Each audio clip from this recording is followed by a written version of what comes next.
Hey, I'm Kevin and today we're making a lunchbox in the KevBot workshop.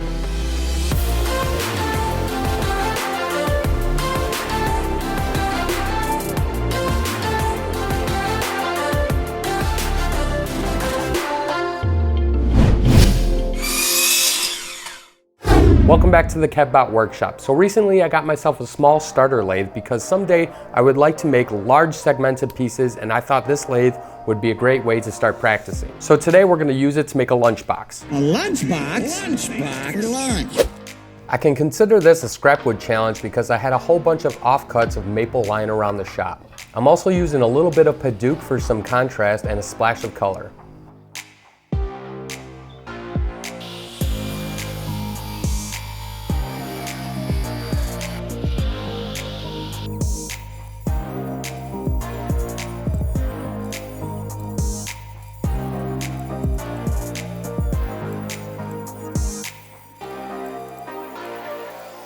After ripping down all the strips, I can then use my wedgie sled to start cutting all the segmented pieces. If you're wondering, I used a 24 wedge to get the correct angle for these pieces.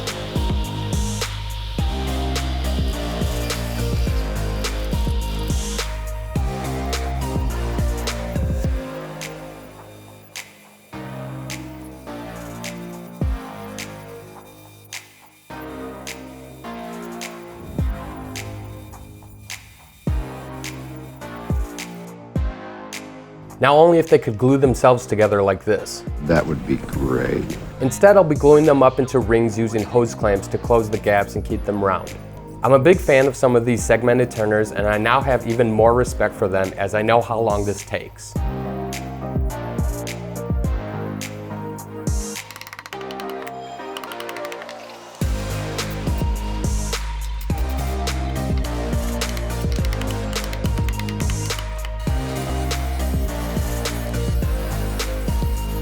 For the Paduke, I wanted thinner strips, so I cut it in half on the bandsaw.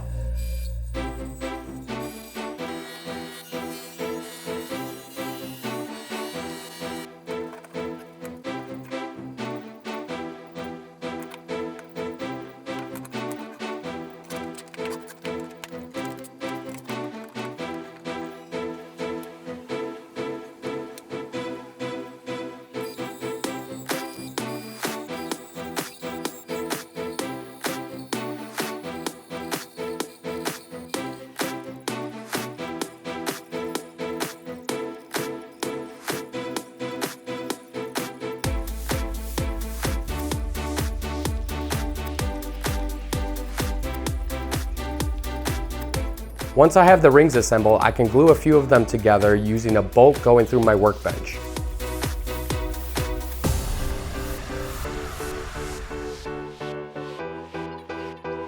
Now to put it on the lathe, I'm adding a scrap piece to the end so I can attach a faceplate. Since my carbide tools are short, I'm not gluing all the rings on at once so I can reach inside. As I go, I also sand and I don't have to reach all the way down to the end.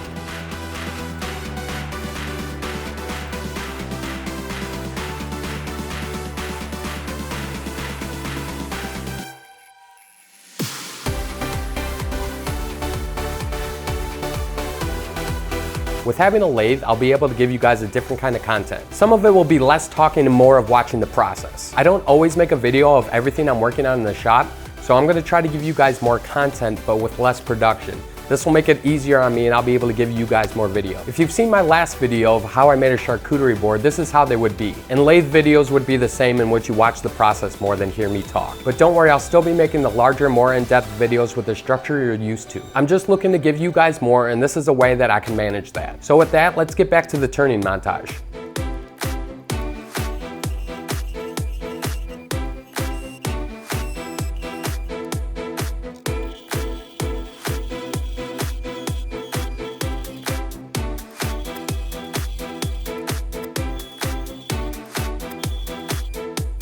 I was learning that it was difficult to blend these rings together because of the glue line, so I started to leave a lip on the inside and out so I can turn it away and blend them seamlessly.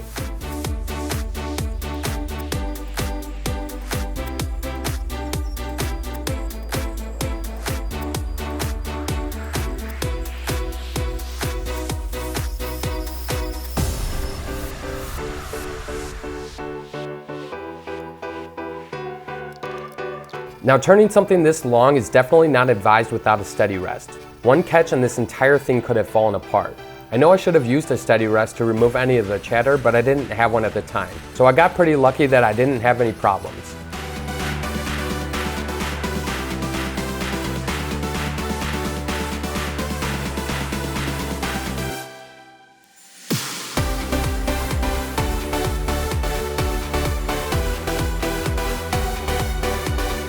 With the cap on the end, I used a little bit of CA glue so that it would not move around much and I could keep the inside free of glue as much as possible. And that did the trick. I had very little to clean up after I opened up the cylinder.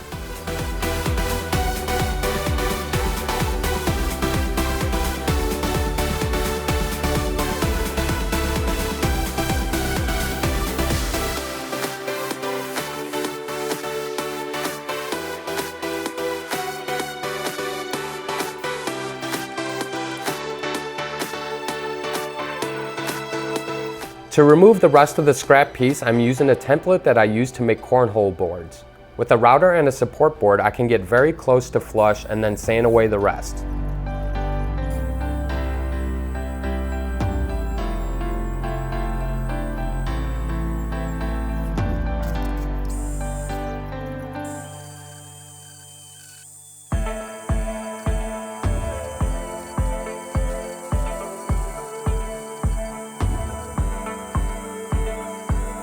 Now that the cylinder is done, I can use my pull saw to cut it down the middle.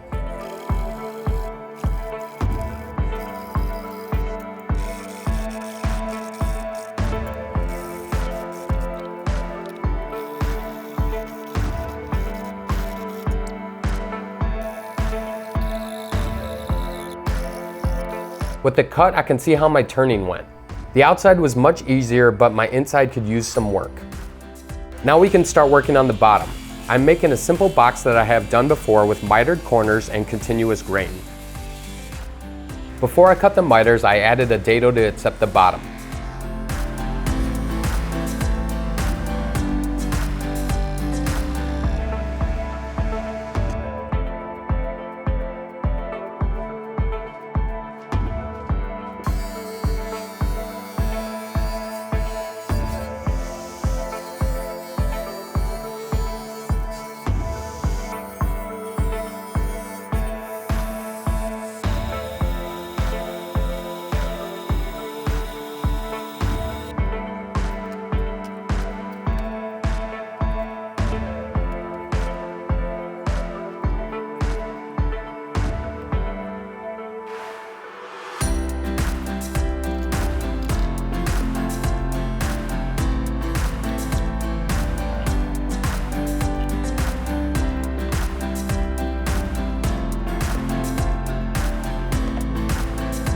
After I had the box assembled, I thought it was just a little too tall, so I cut off an inch.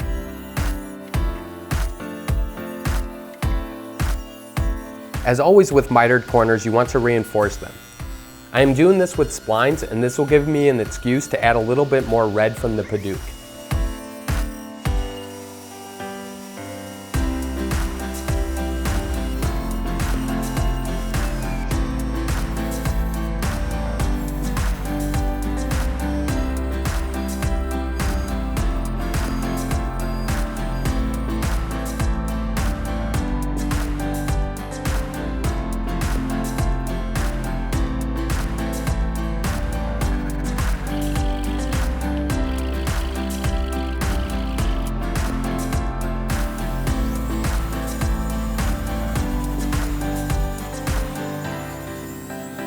So this is my first ever finished piece on the lathe, so my turning skills need a lot more work. It's really apparent when you look at the box as it's put together how much work I need to get done.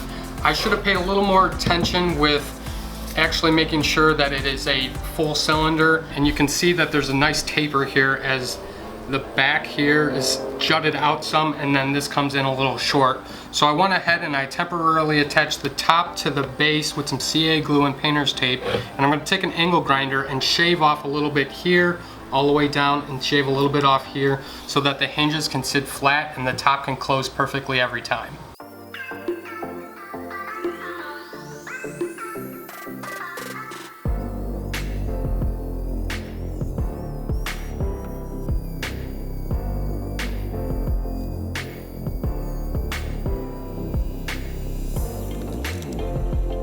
I wanted to use piano hinges on the back, but I couldn't locate the size I needed on short notice. So I went with these 3 hinges and they did the trick.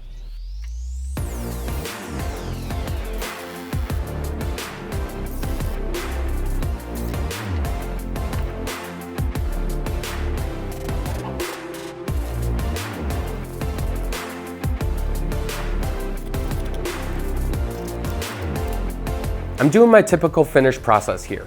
I give a full explanation on how I do that in my Ron Swanson video.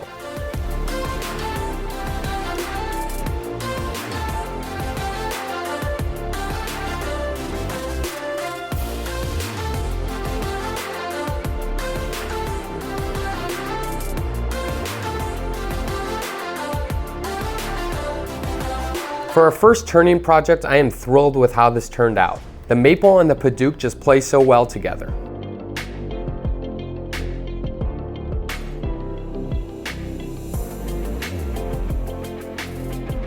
Now this box is ready to hold some lunch. Lunch has been canceled today due to lack of hustle. Deal with it. If you like this project and you want to see more like it, I have a couple more loaded up for you right here. Hit that like and subscribe button and turn on that bell to get a notification for future videos. That's it for now. Thanks for watching. I'll see you next time in the CADbot Workshop.